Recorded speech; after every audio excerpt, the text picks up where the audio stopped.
12시 많은 참여 바랍니다.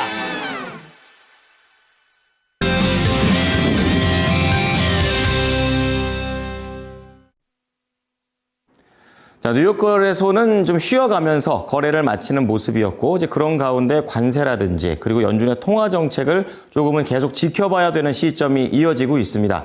자, 그런 가운데 오늘도 개장 전에 보셔야 될 6가지 뉴스 준비를 했는데요. 함께 보시죠.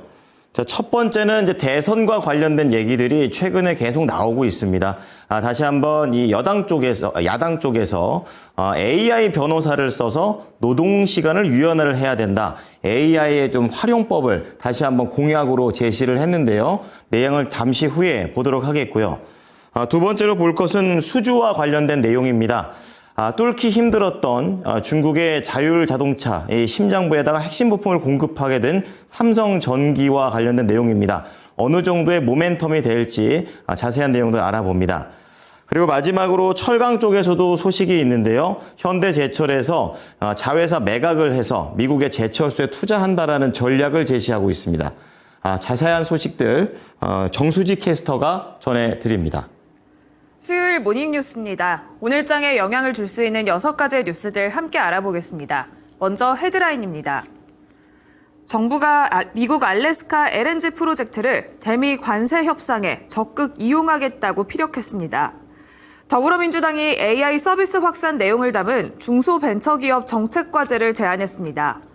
서울시 의회가 서울시 지하 안전관리에 대해서 오는 6월까지 관련 대책을 제시하겠다고 밝혔습니다. 삼성전기가 중국 비아디에 MLCC를 공급합니다. SK하이닉스의 올 1분기 메모리 수출액이 지난해보다 30% 가까이 급증했습니다. 현대제철이 자회사 현대 IFC 매각을 검토 중인 것으로 알려졌습니다. 첫 번째 뉴스입니다. 정부가 한미 통상협상에서 주요 의제로 떠오른 미국 알래스카 액화 천연가스 프로젝트를 대미 관세 협상에 적극 이용하겠다고 피력했습니다.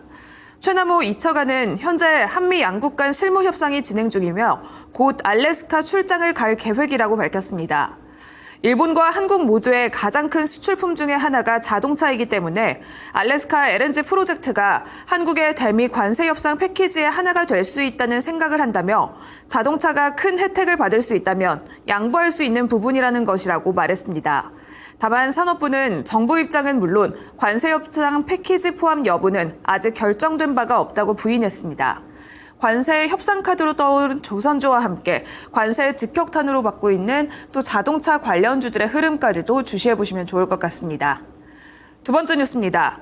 더불어민주당이 15일 인공지능 변호사와 홈닥터 합법화 등 AI 서비스 확산 내용을 담은 중소벤처기업 정책과제를 제안했습니다.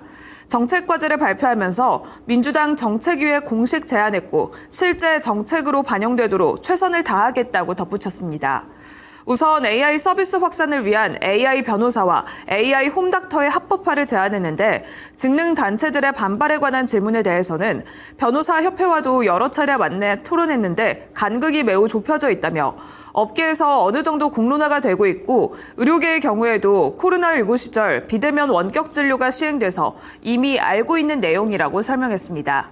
의료 AI 관련주에 대해서도 주목해보시면 좋을 것 같은데요. 시간의 거래에서 강한 흐름을 보였습니다. 살펴보도록 하겠습니다. 인성정보가 상한가까지 올라서면서 1,816원에 마감을 했고 셀바스 헤어케어 역시 급등세를 보였습니다. 5,180원에 마감을 했는데요. 오늘 관련주들의 흐름 정규장까지 체크해보시면 좋을 것 같습니다. 이어서 세 번째 뉴스입니다. 서울시 의회가 서울시 지하 안전관리 재정에 투입이 부족했다는 점을 인정하고 오는 6월까지 관련 대책을 제시하겠다고 밝혔습니다. 최근 잇따른 집안 붕괴 사고의 주요 원인으로 지목되고 있는 노후 하수관 교체를 위한 예산 확보 방안이 담길 것으로 예상되고 있습니다. 최우정 서울시 의회 의장은 노후관 정비는 눈에 보이지 않고 당장 성과가 가시화되지 않는다고 해서 그동안 재정 투입이 부족했다며 이제는 시민들의 불안감을 해소하기 위해 적극적인 대응이 필요하다고 밝혔습니다. 이어서 의회 차원의 실질적인 대책을 다음 회기에 시민들께 제시하겠다고 덧붙였습니다. 또한 일회성 추경이 아닌 장기적 예산 확보 구조를 만들려 한다며 서울시가 협의해 조례 제정도 검토하고 있다고 설명했습니다. 법적 근거를 갖추겠다는 의미로 해석될 수가 있는데요. 관련주로는 유보텍과 한국주철관, 동양철관과 TKG 애강 등을 볼 수 있습니다. 이어서 네 번째 뉴스입니다. 삼성전기가 세계 최대 전기차 업체인 중국 비아디에 MLCC를 대규모 공급합니다. 15일 업계에 따르면 삼성전기는 비아디에서 MLCC 공급을 위한 최종 승인을 얻어 본격 납품에 돌입한 것으로 알려졌습니다. MLCC는 전자제품의 회로에 전류가 일정하고 안정적으로 흐르게 하는 제어하는 부품으로서 자동차에는 최소 3,000개에서 10,000개의 MLCC가 탑재됩니다. 특히 이번 대규모 MLCC 공급의 성과는 이재용 삼성전자 회장의 중국 비아디 본사 방문 이후 나와서 더 눈길을 끌고 있습니다. 이재용 회장이 비아디 본사를 방문한 건 2018년 이후 7년 만의 일이었는데요. 삼성전기의 최근 주가 흐름 살펴보도록 하겠습니다. 트럼프 행정부의 관세 정책 발표로 급락세를 보여왔습니다. 급락세를 보이며 10만 원 초반대까지 내려왔었는데요. 하지만 AI와 로봇 수요로 실적 모멘텀은 유효한 상황이라는 분석이 나오고 있습니다.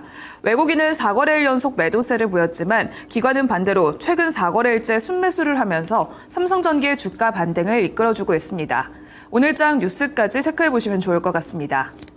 이어서 다섯 번째 뉴스입니다. SK 하이닉스의 올 1분기 메모리 수출액이 지난해보다 30% 가까이 급증한 것으로 나타났습니다. HBM 수요 증가로 수출 역시 증가한 것으로 분석되는데 업계에선 SK 하이닉스의 1분기 영업이익이 시장 전망치인 6조 5천억 원을 넘어설 가능성에 주목하고 있습니다. 15일 관세청에 따르면 SK 하이닉스의 반도체 공장이 있는 경기 이천시와 충북 청주시의 메모리 수출액은 57억 9,800만 달러를 기록했습니다. 지난해 1분기 수출액보다 27% 증가한 규모인데 이천과 청주에서 메모리 반도체를 제조하는 기업은 SK 하이닉스가 유일해서 사실상 SK 하이닉스의 실적인 것으로 풀이되고 있습니다. 1분기 실적 발표까지 기대해 보시면 좋을 것 같습니다. 마지막 뉴스입니다. 현대제철이 자회사 현대 IFC의 매각을 검토 중인 것으로 알려졌습니다. 업계에 따르면 동국제강이 현대 IFC의 인수회사로 우선 거론되고 있는데요. 동국제강 관계자는 다각도로 검토 중이지만 확정된 바는 없다고 말했습니다. 업계 안팎에서는 현대 IFC가 동국제강에 매각될 경우에는 현대제철이 매각 대금을 미국 제철소 건설을 위한 투자 재원의 일부로 활용할 가능성이 크다는 분석이 나오고 있습니다.